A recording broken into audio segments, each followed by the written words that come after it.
afternoon and welcome to the Roundtable. My name is Melanie Ishola.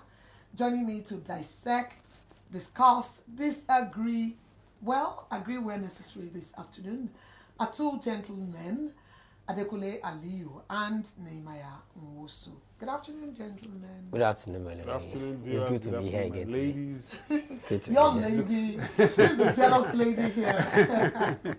Much as I know Marvelous Agubiade is being referred to in your ladies. However, you are welcome to join us as we take a very deep look into some of the major happenings of this week in our polity. And let me also say by extension beyond Nigeria. And this brings a lot of excitement. But to largely say we're going beyond the surface to look at the nuances of the news and help you make sense of them. Now, to look through the week and have a quick round up on what's been happening around us, we'll take a quick look at last week's hot story on clemency and how the President Tinubu has revoked pardon for Sanda, and that's Marian Sanda, 140 high-profile inmates. And I think just for a second, let me go to Aliyu because, last week I didn't get your 2 cents on this, right? To quickly say, people are beginning to look at the presidency in a manner like, why do you make a decision and then come back and rescind? We are human. We've seen 1 or 2 or 3 of that in recent times. Do not tell me we are human. We are human. This It should means be we are progressive. thoroughly- See, you can question us and we'll check our book and look, are we wrong? So if we're wrong, we correct it to meet. See, I do not think the issue of clemency comes off as, are we wrong? It comes off in the first place as, are we losing ground? In the sense, did we make a mistake? Is there an error? You complain that there's an error. Yeah, that's what I'm saying. Due diligence. So in our due diligence, we made errors. So in your own due diligence too, you see that, look, we've made errors. And you made a cry to us. So we go back and check, did we really make the mistake? So we've seen the mistake we've done now. Now we've corrected it. So let's move forward. That's how it should be. It should not be draconian, autocratic, dictatorial. No. We are in it together. It's our government. It's your government. Now I know that I missed you on the show last week. However, I do not agree with your point because also this issue of clemency is a power that should not be abused. I have an issue. What was the government thinking? Let me ask you. What was the government thinking when they drew up a list to give to the people that contained murderers, drug offenders, and so on and so forth?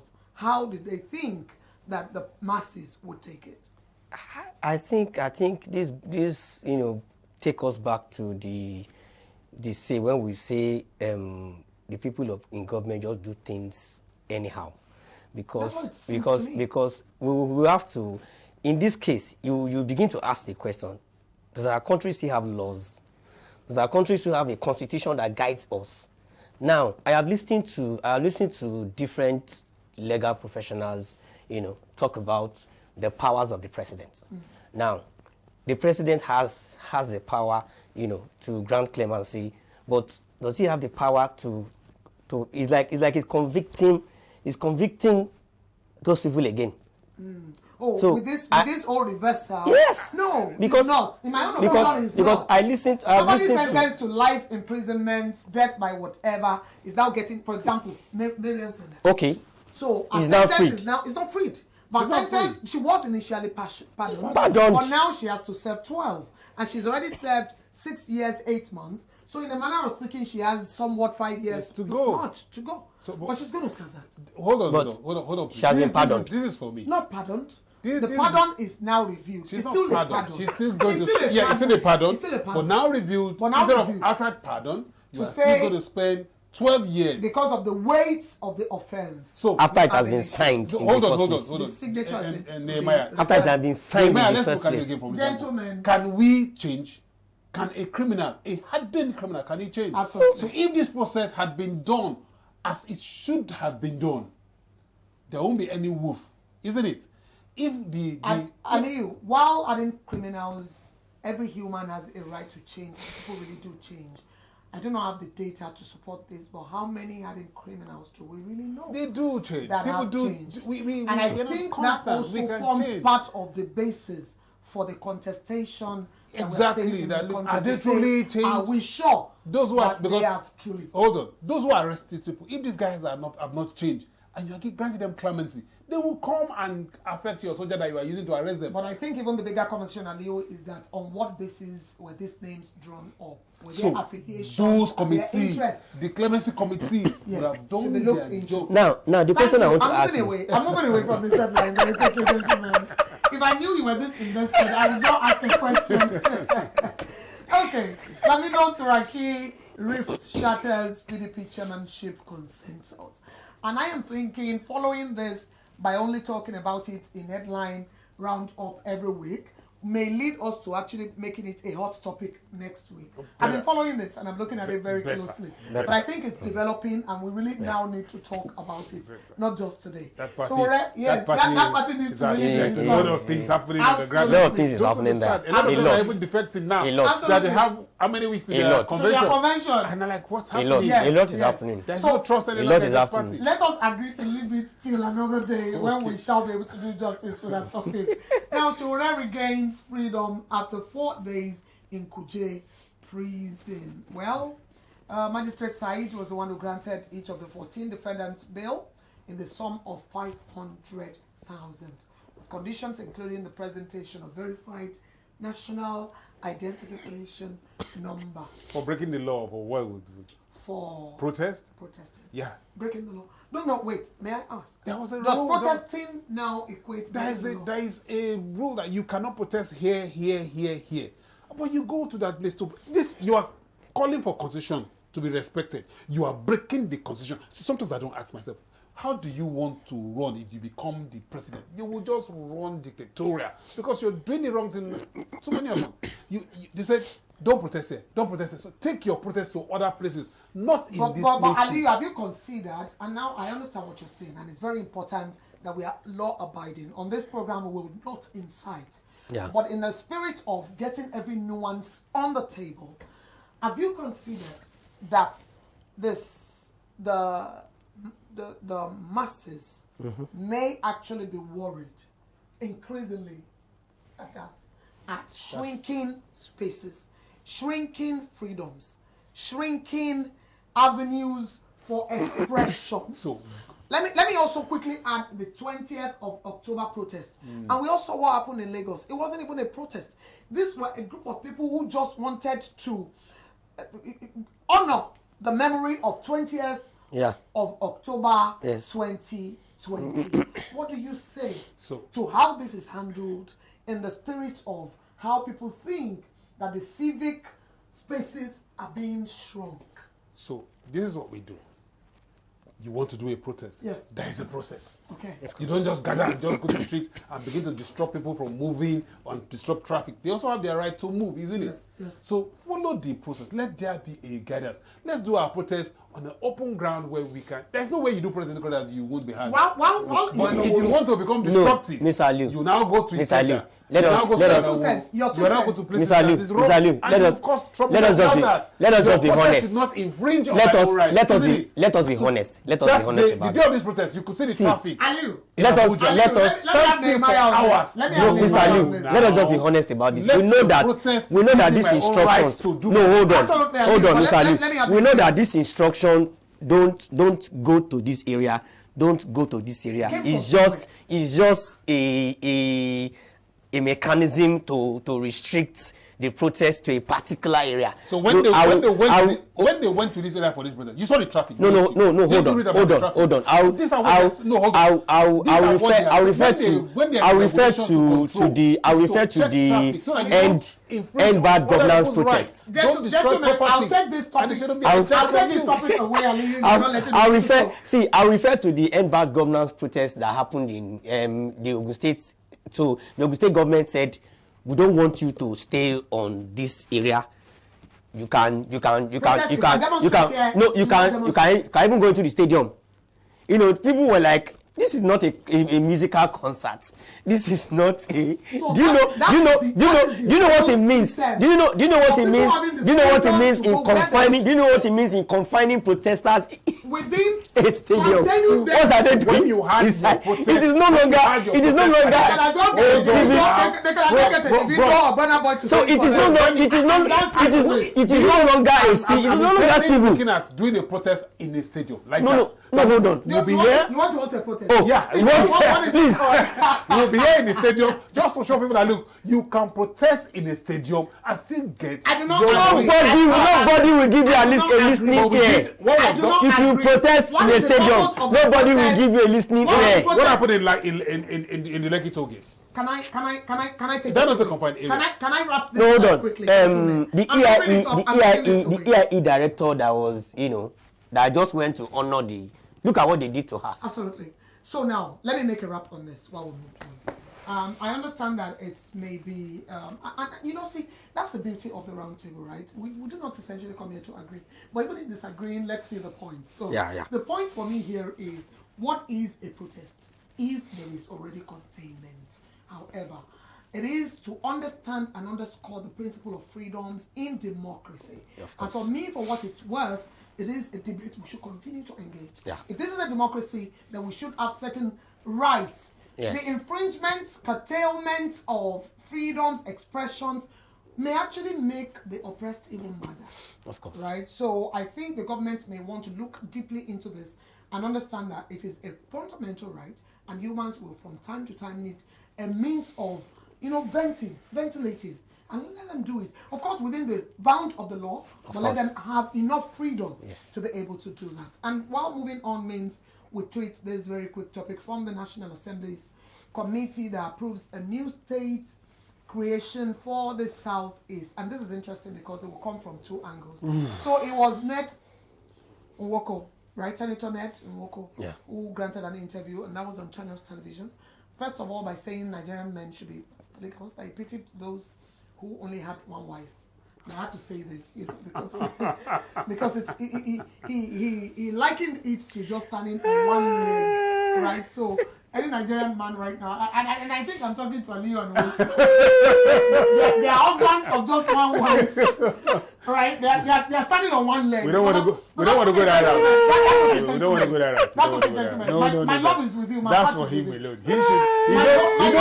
He knows he's contending with the many words. Ned has the strength So for that. I don't want to go to war with But wives. equally beyond the polygamy talk, this speak to the need for rights, state creation in the southeastern Nigeria. No, it's been a push for a while, but then here we go with the approval, and there's been a lot of backs and forths around this. Those who believe it is essential. I pray that the president will not assent any state creation in any part of the country. It's wrong with what we have already. We should be building integration. No, hold on. What about the principle of? We are creating. No. What about the principle of fairness? Who is fair to who? Now we have Southwest. Hold on. Southwest region. We have how many states? 6. And so what? Go ahead. How about development? We have how many states? Hold on, Ali. Southeast region, we have how many states? 5. South region, we have how many states? And so what? That's 6. North, and so what? Now, the north. South. How many And states so are what? South? 6. Edo, Delta, Bayelsa, Rivers. No, they have Rivers. They have Cross River. Cross River. Oh yes, and Akwa Ibom. And Akwa Ibom. That's 6. Yes. So the principle of fairness. Which fairness? No. Let's just look at this. Let's just look at this. Now, if you look at the regions, it is only the Southeast region that is I will say short-changed. If you look at the Senate, if you look at the House of Representatives, why? Because of the number of and I believe representatives in this coming fairness, from there. I'll take it away. And I believe in this fairness. I'll leave you and I'm coming back to you. Okay. But equally to say that, it's the same argument or debate when we also come to federal character and all of this other stuff. Yeah, I understand that we are at this juncture where we have to debate this sort of new state creation because of the sort of nation we have. It's a nation state. There are several nations that are. No, do you know that? Over the years there have been. Let us look population and demographic. And when people argue in this line, they then say a southeastern totality that is summed up in one northern state, for example, Niger State, when you look at land mass. why then do we need, and it's the same argument for when we say we are fighting Ijebu State, Ibadan State. We've seen this everywhere. No. My people are not fighting for a state. Because essentially, I'm praying for the liberation of my state. I'm praying your state, your village. I'm praying for the liberation of the Melanie, I want you to understand. I want you to understand something. Ned Nwoko's clamor for a state, for Anioma State, is he realizes that if you look at everything that has to do with Anioma, you won't even blink twice. You will know that these people, like, if you these people are not meant to be here. So they are marginalized within the current so let us just just go and meet our people, because it's like when you say hold on, when you say we are South South, we're going to create another minority under this, another marginalized group within this. Exactly. No. The Anioma people is just Delta North. When you talk about Delta North, then I think some parts. That's a lie. That's where there are other minorities in that same. There will always be. It's a lie. First, Aliyu. So please describe this portion of Anioma to me, please. I think Anioma is just trying to the whole of Delta North. The whole of Delta North is Anioma. But that's South. No, that's creating that from south into southeast. Into southeast. How is that? Into southeast. But you know that the Anioma people and the Onitsha people, they share boundaries, ancestry, and does that bring a portion of Anambra into this and all of that? No. They are clamoring for Onitsha to be added into the I know that. No, I know that this is Anioma State. The clamor for Anioma. Hold on. Do you know that the clamor for Anioma State creation has been on for years? Absolutely. And I think I read something. I think in 1991 or so, when it was because he wanted to include Onitsha. So Onitsha people now said no, we cannot. So that was the reason why he wasn't even part of the creation at that time. All right, gentlemen, we will take this away. So very quickly, we have to talk about Nobel laureate, I beg your pardon, the Professor Wole Soyinka. The U.S. revokes Wole Soyinka's visa, and Wole Soyinka, now expresses surprise. Well, it's not so much about the surprise, but I think one key thing that stands out for me was him saying, ab initio, when he was invited for some interview by the embassy here in Nigeria, the dates did create some issues for him. How do you invite me for a visa interview on 11th of September? That was somewhat a very strategic date for the United States of America, and then he felt that as a very, what do we call this thing in Yoruba? Leonard. No. You know when we say we're very superstitious, as a very superstitious. The 9/11 remembrance. Exactly. Okay. A very superstitious local man, right? He thinks that this is too symbolic, right? And a host of other things that then came to be. However, at this juncture, people are dragging this thing in a way I don't like. America has a right to say this is how we determine what goes on in the state, who comes and who doesn't. And so to call him to come for another interview and what's not, I essentially would not, poke America to have done anything wrong. And he also has the right to equally say, this date, I'm not going to go. But beyond that is what has now surfaced by people coming to say, you recall in 2016, when Trump became president, the Professor Wole Soyinka tore his green card. And from that time, he's had only a visiting, visa and what B1, B2 category and what's not into the States. And some have said, Professor Wole Soyinka is too important an individual to be treated like that. And in my head, I'm like, nah, I don't think it's so much of importance. As much as what it takes a sovereign state to say this would be the law, the confines, the limitations, and this we would expect of whoever is coming into the United States of America. Nigeria can do the same. So let's see what Trump is. It's vindictive. You do me one, I'm going to do you. So that's what you will see being used against Wole Soyinka, because he tore the card, and he was not a supporter of the Trump government. So they have waited enough to want to really use this card against him. So that's why you see the cry, the hue and cry. So it's as much as allegedly, as much as we should say that so they have a right. But is this the original process of doing these things? You could say the deportation and so on and so forth.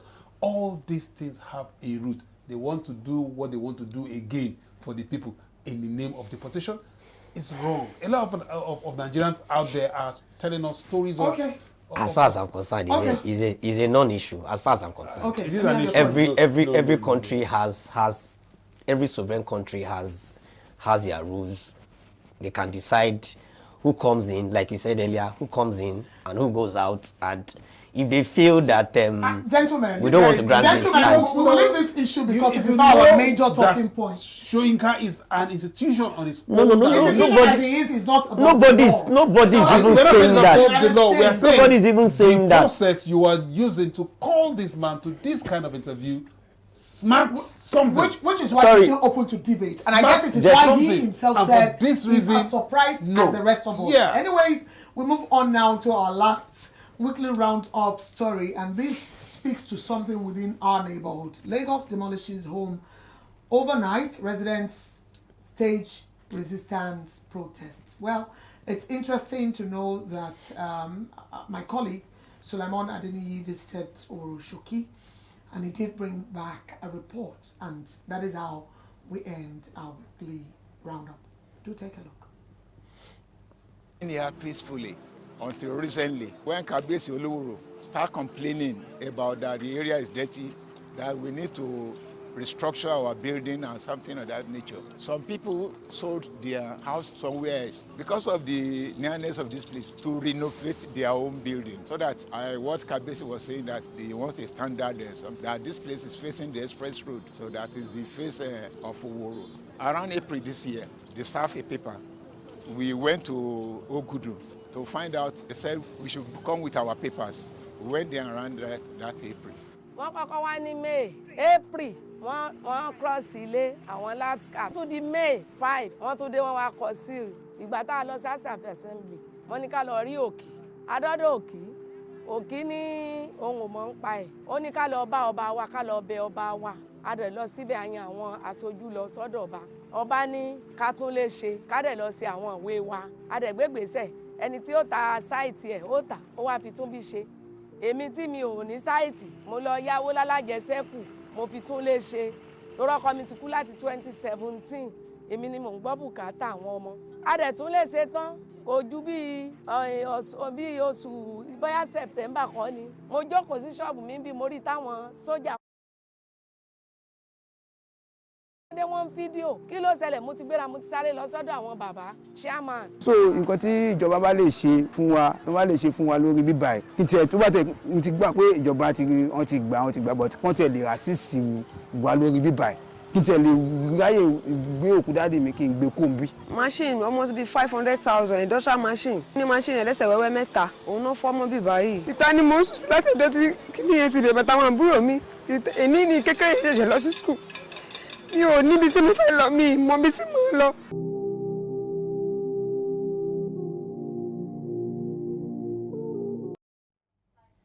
Thank you so much for staying tuned with us. This is still the Roundtable. My name is Melanie Ishola, and I've been joined on the Roundtable this afternoon by Adekunle Aliyu to my right and Nehemiah Nwosu to my left. Now to our hot topics, taking it away from what had just happened. My colleague rightly reported there, to our first hot topic today, which is alleged coup. Federal government changes service chiefs. Military probes MD raids ex-governor's residence. Reports indicate that the federal government is investigating an alleged coup plot.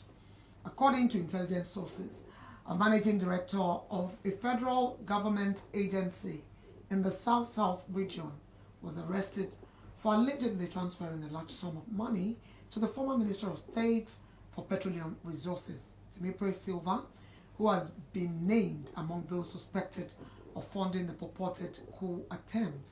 At the same time, the government has changed the service chiefs. The top leadership of the armed forces was reshuffled. For example, a new chief of defense staff, General Olufemi Oluyede, was appointed along with new army, air force and naval chiefs.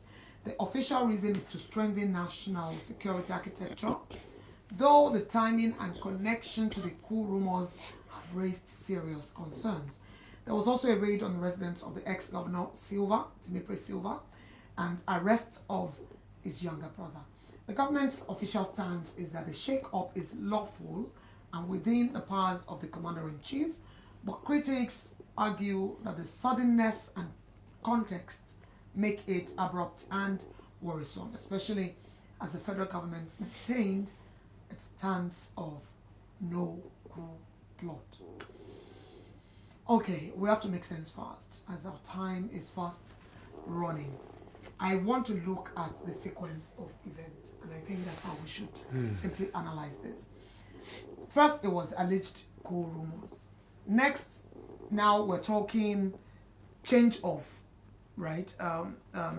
Service chiefs. And now we're talking people who are being taken into custody, questioned, and arrests and what's not.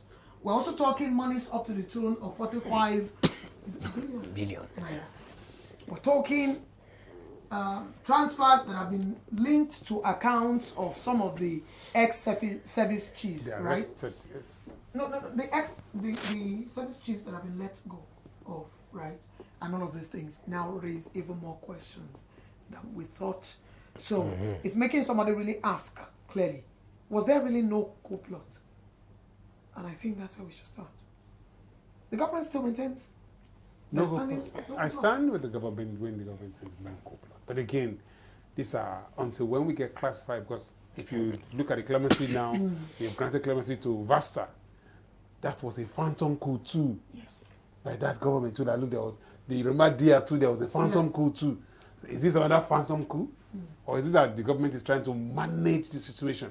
So we will also have to stay in the ambit of what they are telling us. Look, there is no coup. But again, in the matter there is no coup, you are arresting, you are detaining, you are talking about money movement, because these men that are arrested, this service chief that you're asking to go, in the next 2-3 weeks, where would they be? Would they be traveling? Would they be moving out?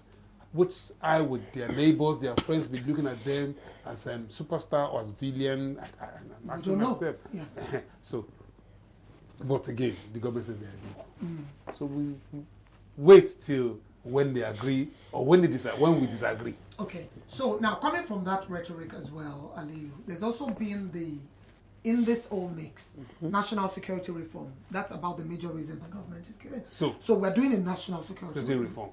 And now we believe it. But the question also is, we've had critics say that this may not be a reform, but a way to take political control.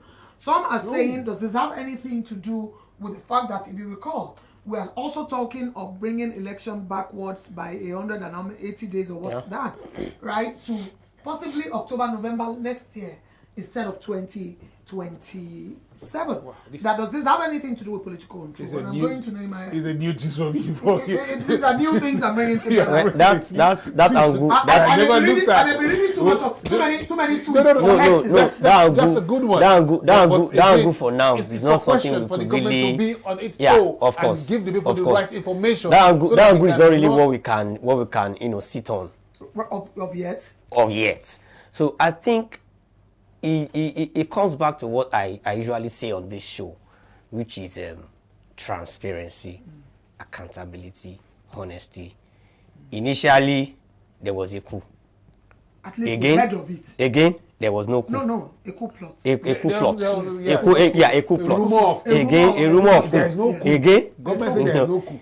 It's rumor. Then arrest. Say there was no plot. There was no plot anywhere. Arrest is happening. 16 general officials. Arrest is happening. Service chiefs are being changed. Probably they move money for money. That's maybe the volume of money from the company. This is why we said Nigerians need honesty. Tell Nigerians what exactly is happening. You cannot tell me like with the word this idea that Yoruba say that a witch cried in the night and a witch cried yesterday and a child died this morning and there's no coup, there was a plot, there was this, then arrests and the NDDC commission for one right now is under a lot of scrutiny. Yes, let us know what exactly is happening. So it's also we also working in this parasite. Because sometimes if the government refuses to divulge this information, those of us who work in this parasite, can we be truthful to the people and say, look, this is what is happening. Okay. So it might be a way of anonymity. Just let the people know, because see, Silva has denied that he was involved in any coup. Now, I am also, aside being here, I am also a citizen of Nigeria. Yes. And I don't. Yeah, we don't want coup in this country. Exactly. We are not. Because you know what it entails. You know what it entails. We'll have so deal with. As citizens, we need to know what exactly is happening. Are we safe? Are our lives? Government, tell us exactly what is happening. I think to make a wrap and go on to the next topic, we need to, coming from your line of thought, we need to quickly look at all of this in line with what it means for our democracy and the resilience of our democracy. We are in a Nigeria where, rightly so, there have been successful coups in the past. Yeah. So Nigeria is not a nation that can be playing, hide and seek with coups. Yeah. Let's get real for what it is. We've had also failed coups, right, in the past. Attempted coups or rumored coups like this in the past. But for what it's worth, our democracy have also been tested in the past. We've had seasons of from democracy to military rule to, what's this other one that is neither military nor democracy? Interim. Interim, thank you. As a young child, as a young girl, I used to really worry my father a lot about, Daddy, what is interim government? But for what it's worth to then say, our democracy has survived quite a lot. And this seemed to be the longest we've had in a democracy. Yeah. And it's worth looking at, just as we go on now to another topic, to look at how should the people respond in situations like this, because the issue is not over. It's not. By next week, we possibly have a development on this. And what responsibility does the government hold to indeed ensure that we, the people of Nigeria, all of us plus the government, right, continue to see that our democracy is winning against all odds, as opposed to ab initio, some of us having to question the need or why there was a coup plot, though the government is saying there isn't, and all of these things. What do you have to say to how this speaks to our resilience? We should be resilient and stand against any form of coup, any form of military in government. We always have them as attaché here, attaché there, and defense chief and so on. But as ruler, we want our democracy to thrive and to grow. So we are all saying no to coup. Nigerians should say no to military in government. It is not the kind of government we want to go back. Though, like I always say, this power, desire for hegemony for power, desire for power for government, is everywhere. It is. Those in the military too want to see themselves as governors, they want to see themselves as this. But how many can you get? Government is best in this form when we choose our own government the way we want. Thank you, Aliyu. When the majority go and vote. Nehemiah, drop your 2 cents before I take it away. Okay, I think it comes back to what citizens. See, Nigerian citizens continue to ask questions. If you follow events, the question is still on the lips of Nigerians. What exactly is happening? Was there really a coup? Thank you. So this is where the government comes in. Nigerians. And you are coming to your question of honesty and transparency. I seem to know your response. The government needs to put the nerves. The government needs to the government in person needs to lay their hands on my chest and tell me. Let's stand together. Need to pat me at the back. We don't want coup. Of course we don't want. Nobody should bring it. Nigerians don't want coup. We don't want coup. Truth is, Nigerians don't want coup. So let's keep Nigerians want change. Nigerians want change. Not coup. Nigerians do not seemingly Nigerians don't want status quo, especially where it affects their conditions of living and so on and so forth. While Nigerians do not want coup, Nigerians want a certain kind of, is it dividends of democracy we call it? So more dividends of democracy. Yes. An easing economy, as it were, of course, and an ability for them to be able to stress less to be able to afford meaningful living. And funny enough, Nigerians have not forgotten this coup. No. They keep asking questions. The questions are still out. Nigerians continue to ask questions every day. Thank you. Taking it away means also remembering what's said while we go to our second topic of the day, that's the worst democracy may be better than the best of military regimes. I am not putting my voice on this. What I think about this may be discussed on another edition of the Roundtable. But I know that this has been a rhetoric out there, and I just want to put it out here as well. And now, moving on to our second topic, which shifts us to labor relations. Labor union kicks against NSSTF bill, calls it anti-worker. There are reports of organized labor kicking against a new bill, which they have labeled as anti-worker. The Nigeria Labour Congress on Tuesday rejected the proposed Nigeria Social Security Trust Fund bill, warning that the legislation threatens to hijack workers' contributions and weaken their influence in managing social security funds. The bill, which has not yet been fully passed into law, successfully cleared the second reading in the Nigerian Senate last week, and it seeks to repeal the Nigeria Social Insurance Trust Fund Act and the Employee Compensation Act, consolidating them into a single framework under the proposed NSSTIF. And now, frankly, we've got to look at the highlights, or how the NLC highlights the bill's design, which they say is to dismantle the tripartite governance structure of the current NSITF Act of 2004 and the Employees Compensation Act of 2010. According to Joe Achero, that's this government-heavy governing board that will replace the people, the employees, would not serve the good interest of the people, the employee, that would be. And I am of the opinion, gentlemen, that what we should look at first are the validity of these concerns, right? I think I've been able to reel out quite a few of the major concerns. Is the NSSITF bill actually anti-worker, or could it represent a needed reform of a fragmented social security architecture? Ali, I know you've invested yourself. I stand with the NLC in a way, but I also want them to look at this critically and ask themselves questions.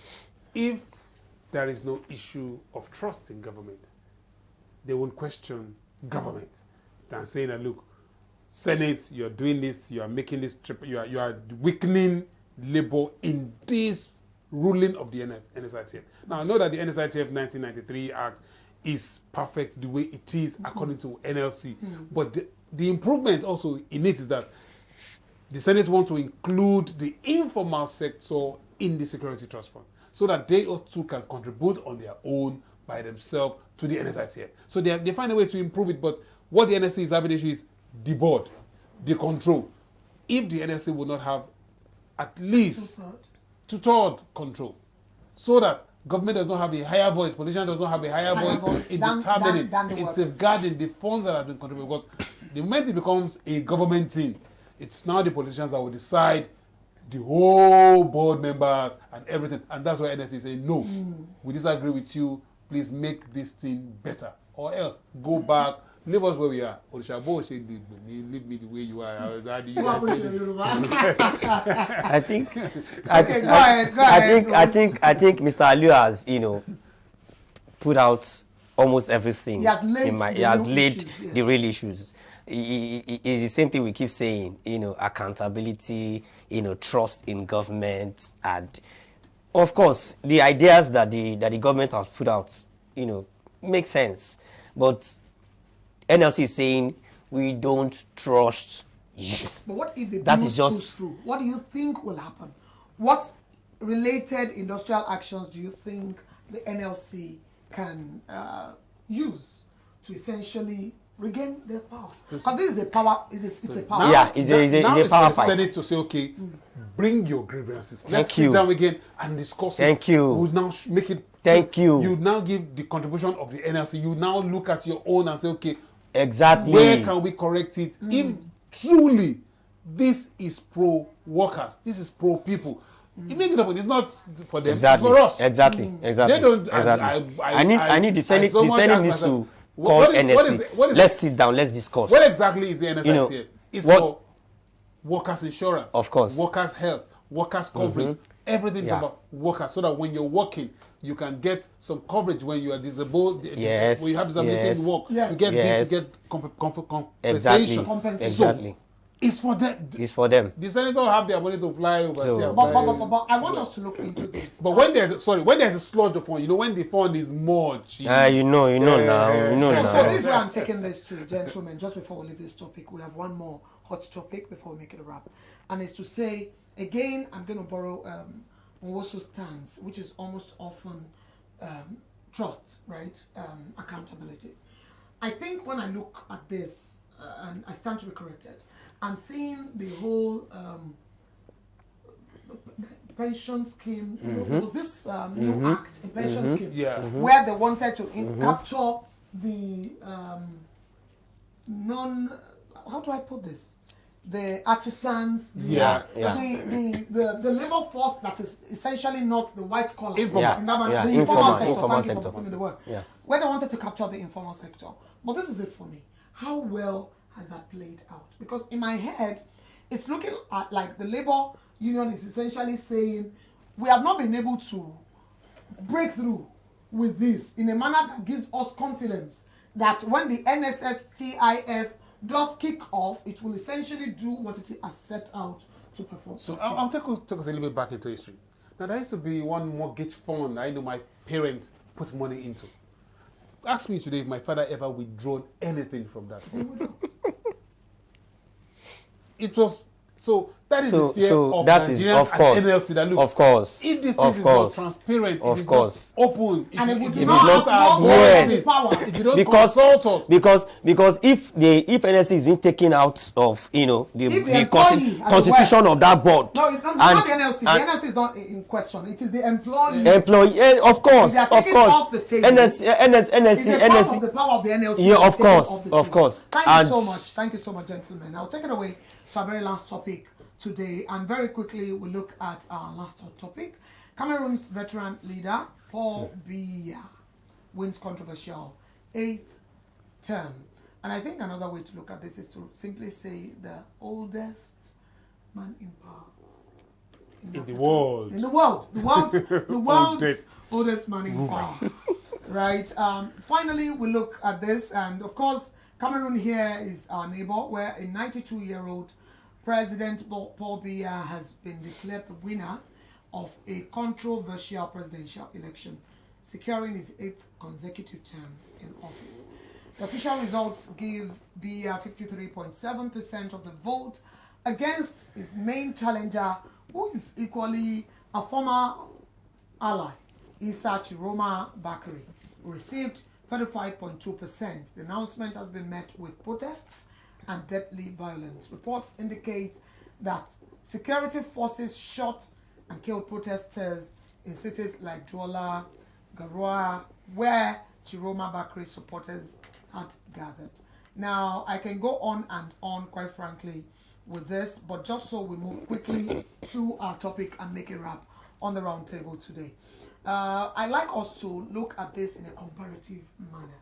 And thank God we're about to talk about our own polity and democracy in some level and regards on the show today. But what does this re-election, is the 8th term, the 8th time, what does it tell us about the state of democracy in Africa? Let's even take it beyond Cameroon. But of course, primarily in Cameroon, but then across board in Africa. I don't know if you know what's happening in Tanzania now. Of course I'm aware. Samia Saluhu, what's that third name I can't remember, and I love this woman, right? Is contesting against Samia Saluhu. And it's just interesting. Now, power is sweet. Yeah.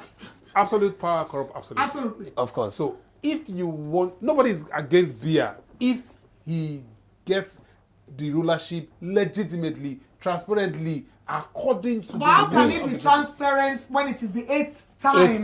No, what I'm saying is this. First time, second time, you never do. Third time, fourth time, if your process of election is pure, it cannot be pure when ab initio the rule of law has been circumvented. Has been sidelined. It's the same way. Has been sidelined. It's the same way Donald Trump would require trampling on the constitution of the Yes. United States to have that third term. in office is seeking. So the moment you are now trampling on the constitution, it's no longer It's transparent. no longer. So it's not going to work. So what I'm saying that if you didn't trample on it, and everything is the way it is, and you win the first election, second election, and you third go election, home. fourth election, fifth election, and you are still the one that say, we want to. Then Hold on. it even Well, calls there's the that question. possibility. It even But calls the which are question questions? if you are still practicing democracy. No, If you cannot- if if- people say they want you all their life, it is you. No, It no, is if the people- transparent. if Now, the but people it want is not you- transparent, and you are forcing yourself on the people, because what we're saying is that, like, look, Cameroon, it's time. Are you saying that there is no younger, or there is no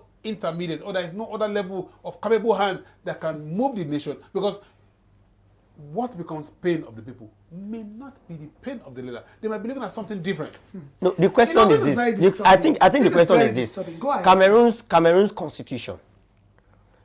This 8th term, 9th term, 10th term is the country's constitution back in this. I do Yes, not it is. know of any constitution. It is. Are you It is. sure, Ali? He doesn't see when they were doing campaign. Biya was traveling all over the world. All over. Yes, he was. All over. He was. What I'm saying is that they have him as Biya has trampled with his cabinet. They have trampled with the constitution to make him. To make That is him. the point we should That say. is the point we are making. No So- constitution to grant power to any leader Of to course. stay in office No, of indefinitely. course. Okay, this is let- as good as saying Biya is asking, leave me here until I die. Let's come to Nigeria. Yes, please. So if the current President president Tinubu does the win the second next term. election, and because we only say 2 terms, so he doesn't have any right to do that again. But let's say our constitutions leave it open. So he comes the 3rd time, we still vote him in. He comes the 4th time, people still vote. think? But you as an individual should know that you are going to just be doing nothing when you stay too I long. disagree. I don't- Let me I quickly say think- it. Let me quickly say it. Number one, I think it's important for us to go back even to this current democracy we have in Nigeria. Of course. When President Olusegun, ex-president, of course, Olusegun Obasanjo was about wrapping up his second term, Yes. he wanted a third There term. was an That's what attempt. people say. There was He an denied attempt. it. So He this denied it. not He said he second time. He said he There was an doesn't want a attempt. 3rd time. 1900 times is a lie. There was an attempt. He attempted. He denied it. No. He denied it. Now he denied He denied it. But we have not forgotten. We cannot forget. Okay. Because you recall, it was either he was asking for the 3rd term, and there was equally discourse of about how we can extend one term, Of course. one single term beyond 4 years. Beyond 4 years. We can't forget. History does not Yes. forget these things. So- right? But the truth then means that because there was a constitution that, however, our system makes it such that President Olusegun Tinubu, I'm sorry, Obasanjo. It cannot be not more than. comply with it Yes. in a manner that he didn't succeed. And if you recall, it was equally part of the fallout between him and ex-vice president Atiku Abubakar. But all of that to be able to say, let us go back to Cameroon. Cameroon's single tenure is 7 years old. Yeah. It is not 4 years old. And how the population of Cameroon I got the data for us. Between the ages of 0 and 14 years, almost 40% of the population of Cameroon are between 0 and Yes. 14. So Paul Biya of 92 is ruling primarily And a they've young not- generation Yes. that he could never represent. At all. So this is a big conversation, it's a big issue, and it's actually a conversation around how he's actually not the only old guy leading across Africa. Of course. There are about 5 countries of Africa like that have really, in fact, there's one who stayed in power longer than Biya. Yes, yes. And so we look at all of this to be able to then say the protests tells us something as we wrap up. The protests in Douala, in whatever, within Cameroon tells a story, quite frankly. And it's a story that we cannot sit here and say the people are okay. The people are giving him No. mandate. The He has people been are able not to okay. rule Cameroon because of a divide. You know, you have the English Cameroon and you have the French Cameroon. So they've been divided. Yes. So the French Cameroon were benefiting from his rule more than the English Cameroon. So that, see, now they have woken up. Let's see if, but again, can they Can they do what? these people. And they mount a resistance. These hegemonies are tough. The longer they stay, the tougher they become. Can they mount a resistance? Go to China. A situation In where China, where is leading, of course, is taking over Cameroon. Of course, China, and we've of seen course. this across West Africa. In In the past China, few we years. have the man there for 13 years now. Absolutely.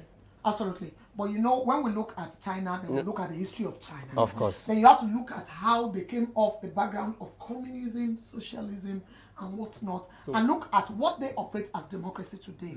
In the actual sense of democracy, is not the theoretical democracy.